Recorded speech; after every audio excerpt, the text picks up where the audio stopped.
Aujourd'hui, la Confédération paysanne est allée bloquer et s'est introduite dans les locaux d'Azura, une entreprise marocaine qui importe illégalement des tomates du Sahara occidental. Nous sommes ensuite allés à Carrefour récupérer dans des caddies toutes les barquettes de tomates du Sahara occidental que nous avons trouvées pour ensuite les emmener à la douane à Perpignan.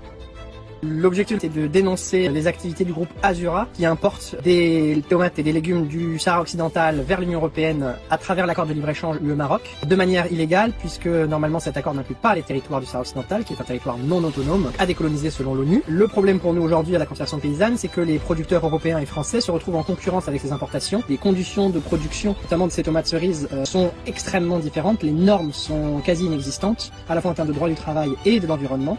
Ce qui permet aujourd'hui à des entreprises comme Azura d'importer en Europe des tomates à un prix extrêmement faible. Quand on a des tomates qui arrivent à moins de 4 € le kilo ici sur le territoire français, alors que nous, l'entrée de gamme, c'est au minimum 8 à 10 € le kilo, forcément il y a une concurrence déloyale.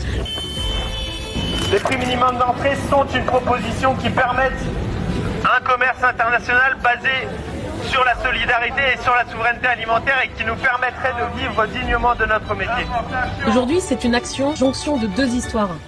Le combat pour un prix juste, un prix rémunérateur pour les paysans et les paysannes en France, mais aussi le combat contre la colonisation, pour la solidarité avec un peuple qui subit des violations liées à l'accaparement de leurs ressources, à savoir le Sahara occidental.